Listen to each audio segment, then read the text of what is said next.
Greetings from outside the Johnson Sports Center. I'm Sports Information Director Mike Stetson, and I want to thank you for joining us for another edition of the Crusader Coaches Corner Show. This week on the show, we've got head women's basketball coach Ryan Bragdon talking about his team's action down in California this past week and looking ahead at the soon-to-start GNAC conference play. And then we talk with men's basketball player Mike Wright, who's led the Crusaders to a pair of wins to open the season. I want to remind you fans that even though it's Thanksgiving week here on the Crusader campus, plenty of action going on. The Crusader men's team over in Caldwell tomorrow night, Tuesday, taking on the College of Idaho in Game 2 of the United Heritage Mayor's Cup Series. The Crusaders picked up the first game win, 196, here at the Johnson Sports Center. They're looking for the season sweep.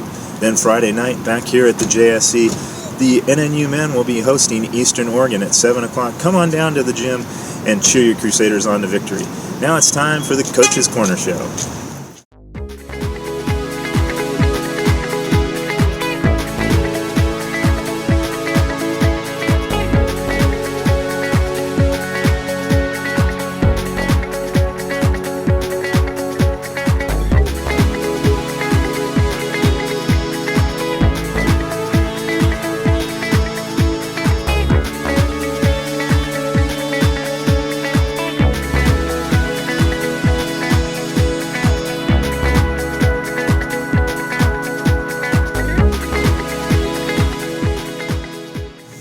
Welcome to this week's Coach's Corner Show. Today we're joined by head women's basketball coach Ryan Bragdon. Unfamiliar face to many of you, as the Crusader women have had very few games here in the Treasure Valley. October 31st was the last one, and the next one will be December 14th. So appreciate you joining us today, and I know it's been a long, busy stretch on the road. Let's talk about the road first. Talk about how things have been going. Some very tough competition on the road so far. Yeah, very good competition, and like I said last time, that was kind of a strategy.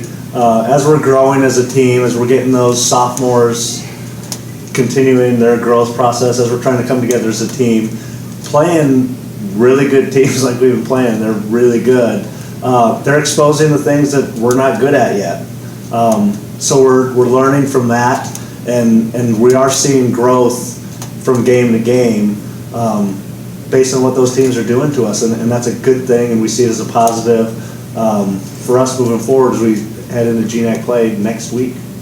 You mentioned really good teams. To put it in perspective for fans, number 3 Cal Baptist this weekend, the national runner-up. And then Point Loma just saw the regional poll. I think they were 3rd in the region, so they'll be a top 25 team in the next ranking. So yes, very good teams. What did you learn on the road against 2 very good teams?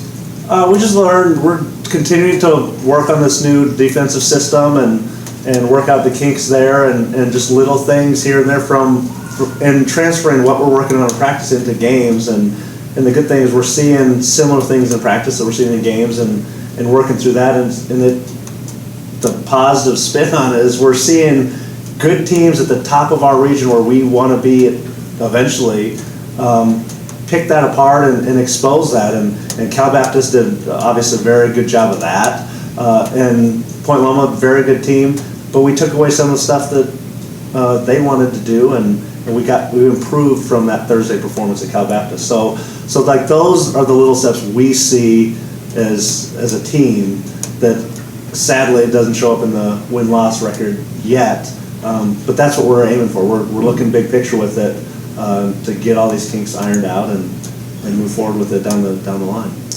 And fans have to remember, one of the nice things is it is about down the line. It's about the conference, making that conference tournament, and earning your spot in the national tournament by winning it. Not in the first week of the season, but doing it all year and doing it when it counts most at the end of the year. Yeah. Talk a little bit about some of the newcomers. How have they been fitting in? I saw Raquel had a big night against Point Loma. That has to be nice to see them start to get in that rhythm and feel confident with what they're doing. Yeah, slowly, game by game, those freshmen they're starting to get it out of their system of I'm playing a college basketball game now. And obviously the jitter's still there, but But they are, and one by one, they're starting to go away. And I think Raquel had a breakout game. She's been showing signs of that throughout the fall, that's what she's capable of, and she's obviously capable of a lot more. But I thought the Point Loma game, we needed her to step up with Kate Kreiderman here with a concussion. She stayed home. That was a big loss to us in the post. So for her to step up in that type of game, and Point Loma's homecoming is a great atmosphere. There's a lot of people there against a very good team. For her to do that, that's a little preview of what she's going to be capable of down the line. This week you head down to Westminster on Friday, and then it's GNAC play, abbreviated GNAC play, but it's going to be on the road. It's Billings and Central Washington. First off, what do you have to prepare this week on the road at Westminster so that you're ready to go for GNAC play? We got to continue to get better defensively, and that sounds like an understatement, but we need to get better defensively. We need to get those stops, and like I said, Thursday against Cal Baptist, the stops didn't happen at all. They scored very quickly. Saturday against Point Loma, we didn't let them just score in the first 8 seconds of shot clock, and we did work, and now we're just having little breakdowns later in the shot clock, and that's where we're headed with this of being able to put a possession defensively together. So that's what we need to get better on this week, and the good thing is we don't play till Friday, so we have some time to work on it. But then again, Friday is going to be a test. Westminster's good. It's first year in D2, but they just lost to Utah State by 7, and so they're a legit opponent who will again test us. But that's what we want, because we know going next Tuesday to Central Washington is a tough place to play. They're a tough defensive team. We need to keep that score low because they're gonna D us up. And then Billings is a tough place to play. They play hard. They play physical. And so we're going to get it right from the start. And we're hopefully going to, at that point, we're going to know how to travel, that's for sure. But we hope to have a lot of these things ironed out. It's not going to be perfect, but ironed out enough to be really competitive in those first 2 conference games. You haven't probably focused your efforts on Billings and Central yet because you have a game still between them coming up. But what will be keys on the road to getting a win or 2 in conference to start the conference slate? Both of those games, especially because of the defense they play and the style that they play, the physicality that both of them bring, we need to get our offense clicking, which that's kind of the next part of it is that we haven't quite found our flow offensively, and again, injuries in and out have hurt that a little bit. But then incorporating these new faces, offensively, we just got to find our rhythm and get that, and that will come where we're going to score points and we're going to put the pressure on them to score with us. But we need to be able to be ready to go out and have a defensive game to match their defensive game, and then it'll come down to the end. Just looking at some of the box scores so far, Lexi's been doing really good. Coco's been doing really well. A couple of the sophomores who now have a season under their belt, and they're more in the flow. Have there been any other surprises that you've seen that are really bright spots so far that you're pleased with? I think just the growth of our entire team, both together and individually. Like you said, Lexi, Coco, Ellie, they're past the freshman phase of everything's new, and now they're starting to expand their game. Lexi's starting to penetrate more because she's seeing the benefit now at this level, so she needs to do that, and she's adding defense to her repertoire. Ellie's trying to become more of a complete player. Coco, same way, inside-out player, trying to become more of a playmaker out of her spot. And then on down the line, everybody just continue to expand their game, and that's kind of been the goal for the last, as we've been building this, is to get those players, use their strengths, but then watch them grow into more complete players. And so that's the exciting thing right now, and I think that's the exciting direction that we're headed, and I think it's close to happening. I appreciate you joining us, Coach. Thanks so much for your time. Thanks, Mike.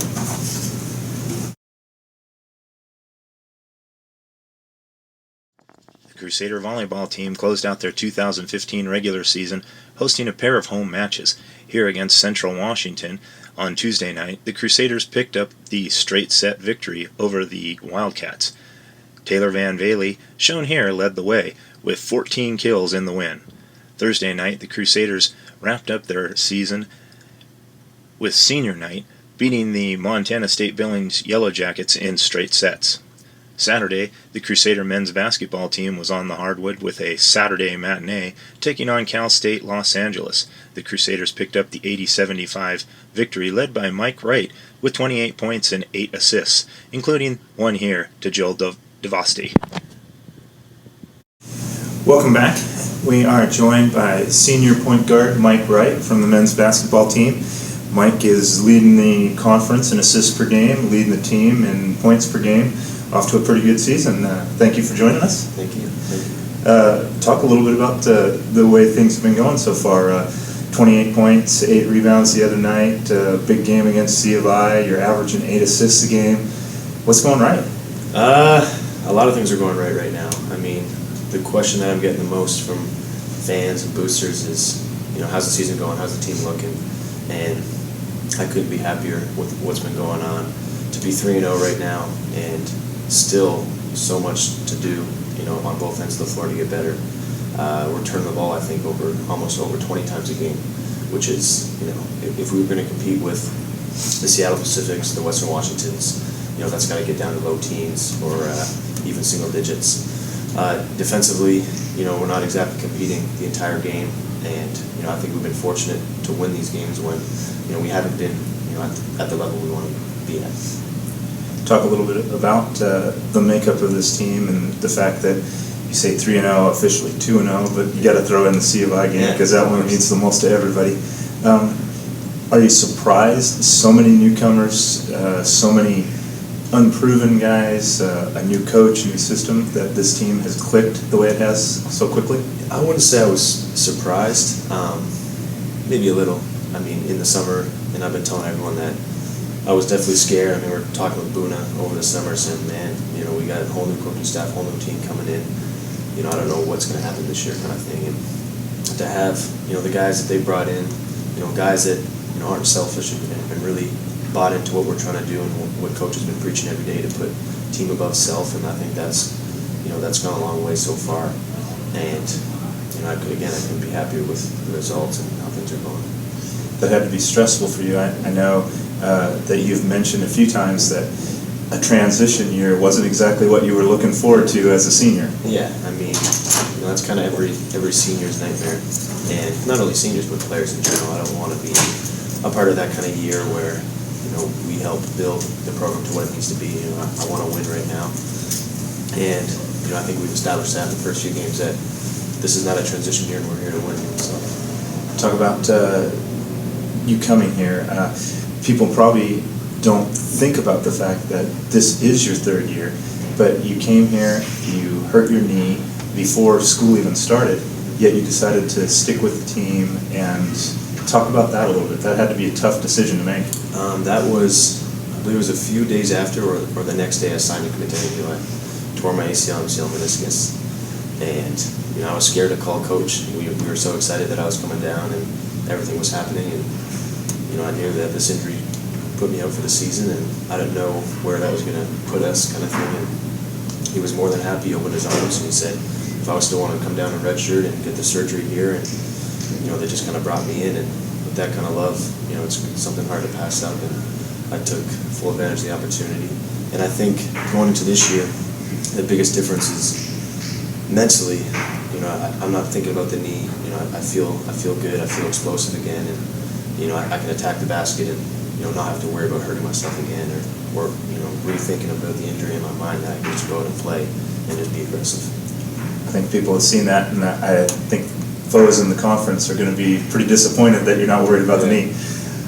Talk a little bit about sitting on the bench that season. How much did that change your game? How much did you learn? Did that have an impact? Yeah, right away I came in and Coach Daniels challenged me to learn as much as I could, even though that I was sitting on the sidelines, and just watch practice and kind of see why he was doing things and why he was running certain plays and when, and I was kind of shaking my head and this is a joke. I'm not going to learn anything, but I think I learned as much as I could in that a year alone to to prepare me for actually being on the court again and playing, and this year especially, that, you know, one of the only seniors returning, and just to lead and seeing why coaches are doing certain things and trying to set that example is what I learned a lot in that redshirt year.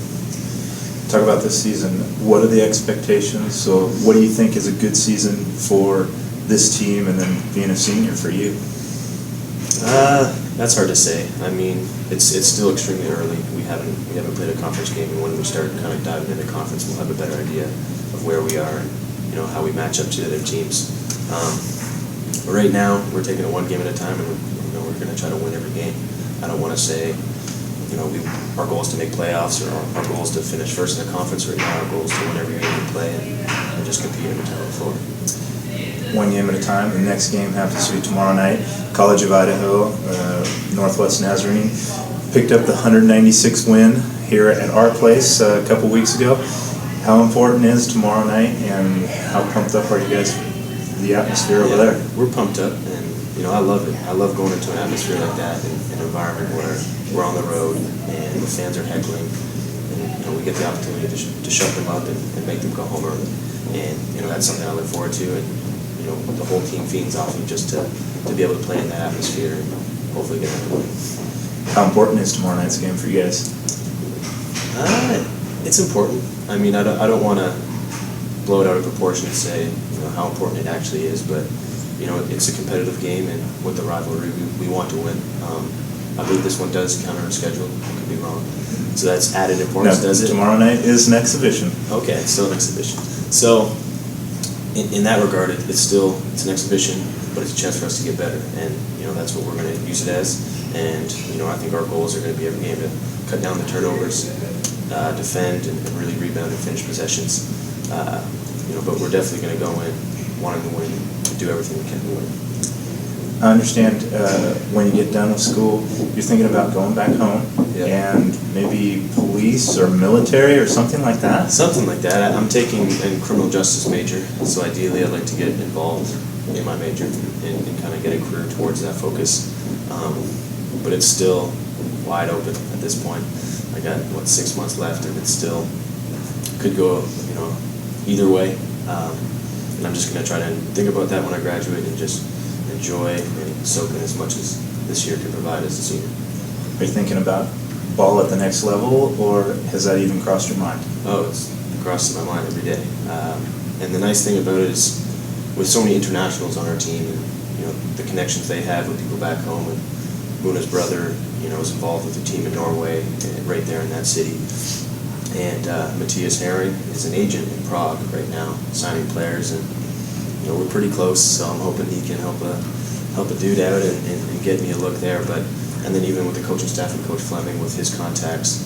So I'm just trying to keep it open and just keep working and, you know, see what happens. You mentioned the international players. People aren't going to think of you too often as an international player since you just come from Canada, but talk about that. I mean, you're not like from BC or Calgary where people are used to Canada. You're from Ontario, and what is it? How different is it from Ontario out to Idaho? It's colder. I think we actually just got a couple feet of snow this past week. So this is, right now it's beautiful weather. I'm in shorts and a t-shirt. I put on a sweater for the interview to represent where I'm from. But no, there's similarities, there's differences. You know, people ask me all the time, what's the big difference? It's very similar. I mean, you could be driving through where I'm from and not even know you're in Canada. And, you know, I think it's a great place. But you know, Idaho has become my second home. Never thought I'd say that, Nampa, Idaho. But, you know, I'm just trying to soak everything in. Now, is that area French Canadian? No. No? So you don't just Quebec. Just Quebec? Yeah. So you don't speak French? I speak a little. I mean, I took it up until the 9th grade, so, you know, a little bit. But nothing, a little bit to impress the girls, but nothing more to maintain a conversation. But how tough is it, or how much fun is it that you have so many different cultures on the team? I mean, you got Norway, Spain, Canada, Serbia, Israel. It's got to be very unique. Yeah, and it's different that sometimes we clash because of the common differences. I mean, they're always speaking a different language, especially even at home with Paul and Buna. And, he speaks Spanish, he speaks Norwegian, and somehow they can understand each other, and I'm just sitting there, I don't know what's going on, and that's a lot of it, what's going on in the locker room too. But I think it's so cool to have so many guys from different places around the world and just kind of come together as one bond and want to play basketball together and win. So it's a cool feeling. Appreciate you joining us, Mike. Good luck tomorrow. Fans, don't forget, head over to the College of Idaho. Guys are going to be taking on the Yotes in the second half of the United Heritage Mayor's Cup. And then Friday, hosting Eastern Oregon back here at the Johnson Sports Center at 7 o'clock Friday night, so don't miss that one. Thanks again.